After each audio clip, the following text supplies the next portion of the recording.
देश में आज सियासी तौर पर सबसे बड़ी खबर निकल कर आई बिहार से।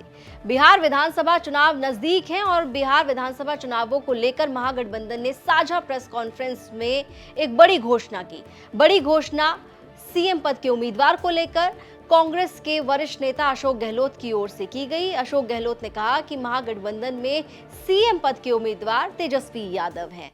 अशोक गहलोत इस महागठबंधन को बचाने का जरिया नजर आ रहे हैं। कैसे, ये बताएंगे आपको। दरअसल 21 अक्टूबर तक लगातार महागठबंधन में तनाव, तनातनी और बवाल की खबरें आ रही थी। लगातार ये खबरें आ रही थी कि टूट कभी भी हो सकती है। इधर मुकेश सहनी नाराज बताए जा रहे थे, तो दूसरी तरफ कांग्रेस और आरजेडी के बीच में भी लगातार खटास बढ़ती हुई दिखाई दे रही थी। कहीं कहीं पर सीट फंसने का मामला, कहीं कैंडिडेचर को लेकर पेच फंसा हुआ बताया जा रहा था।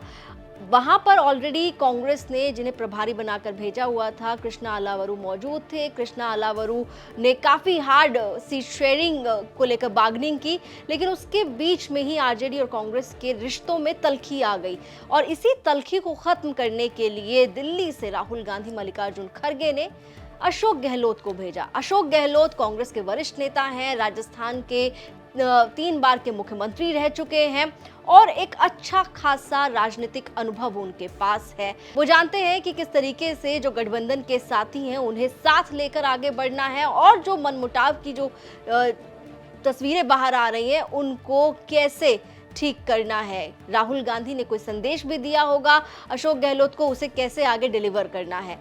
आपको बता दें, अशोक गहलोत जब पटना पहुंचे, वहां पर उन्होंने पटना पहुंचते ही एयरपोर्ट पर अपना एक बयान दिया। उसके बाद उनकी मुलाकात हुई लालू यादव, तेजस्वी यादव से और वो तस्वीरें भी साझा की गई। उन तस्वीरों को साझा करने से भी एक संदेश, एक मैसेजिंग हुई है। और अशोक गहलोत और कृष्णा अलावरू ने जब तेजस्वी यादव से मुलाकात की, उसके बाद भी उनका एक बयान सामने आया जिसमें उन्होंने ये साफ किया कि देखिए, महागठबंधन में कोई भी प्रॉब्लम नहीं है, कोई भी पेच नहीं फंसा हुआ है। कई जगहों पर फ्रेंडली फाइट वाली बात होती है और कई जगह पर कैंडिडेट को लेकर भी एक परसेप्शन होती है। तमाम बातें कही और ये भी कहा कि कोई भी दम नहीं है उन बातों में जो महागठबंधन के अंदर बता रहा है कि कोई दिक्कत है।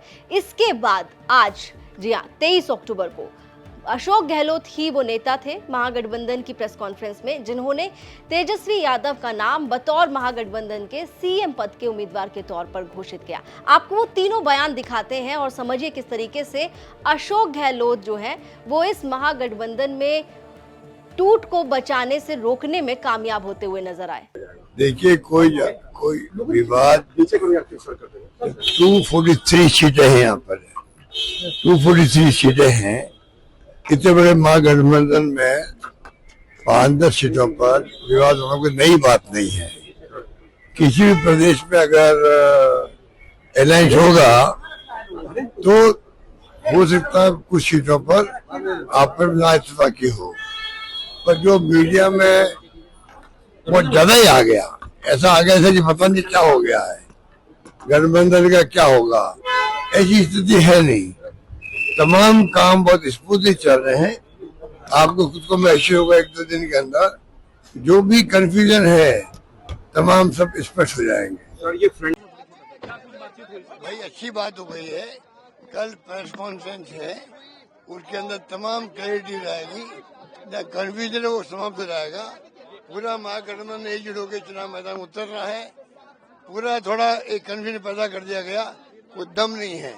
243 सीटें हैं बिहार में। अब 243 सीटों में 5-10 सीटों में तो लोकल इश्यू भी होते हैं, कैंडिडेट का परसेप्शन भी होता है और फ्रेंडली फाइट हो सकती है। भाई कोई दिक्कत नहीं है। खड़गे साहब, राहुल गांधी जी और तमाम जो साथी बैठे हमारे, इन सब की राय लेकर के हम लोगों ने तय किया है इस चुनाव में अगले मुख्यमंत्री चेहरे के रूप में तेजस्वी यादव जी को हम लोग सपोर्ट करते हैं। जो एक नौजवान है, लंबा फ्यूचर है इनके साथ में, और मेरा अनुभव से मैं कह सकता हूं जिसका लंबा फ्यूचर होता है पब्लिक उनको साथ देती है। ये नौजवान है, कमिटमेंट रखते हैं। पिछली बार भी जो उन्होंने स्लोगन दिए थे, नौकरी के दो या कोई दो, या जो वादे किए थे उसमें खरे उतरे। ये ऐसा व्यक्तित्व आपके सामने नौजवान के रूप में आया है।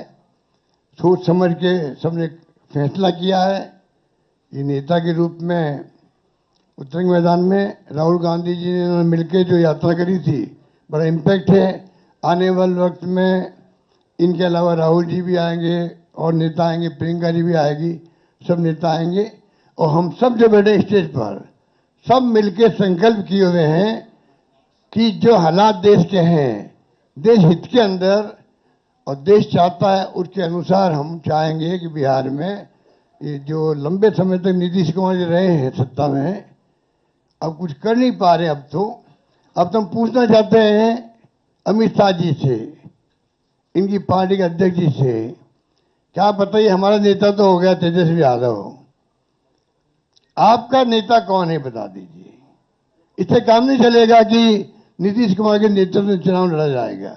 अगला मुख्यमंत्री का उम्मीदवार आपका कौन है ये उनको बताना पड़ेगा, ये हमारी मांग है। तो अशोक गहलोत को जो जिम्मेदारी राहुल गांधी ने सौंपी थी, उस जिम्मेदारी को निभाते हुए वो नजर आए। उन्होंने पटना एयरपोर्ट पर पहुंचते ही मीडिया से बात करते ही ये संदेश दे दिया था कि महागठबंधन में सब कुछ ठीक है और उसके बाद उसे ठीक करने की कवायद उनकी ओर से की गई। लालू यादव, तेजस्वी यादव से उन्होंने मुलाकात की। उसके बाद भी वो लगातार ये बयान देते रहे कि ये जो तमाम महागठबंधन के भीतर तनाव की खबरें चल रही हैं, इनमें कोई दम नहीं है। और उसके बाद उन्होंने ही मुख्यमंत्री पद के लिए तेजस्वी यादव का नाम अनाउंस किया। ये तमाम बयान ये दिखाते हैं कि अशोक गहलोत ने किस तरीके से महागठबंधन में बढ़ रहे तनाव को खत्म करने की कोशिश की। आप लोगों की क्या राय है, आप कमेंट करके हमें बता सकते हैं। देश और दुनिया की तमाम खबरों के लिए देखते रहिए न्यूज़ तक।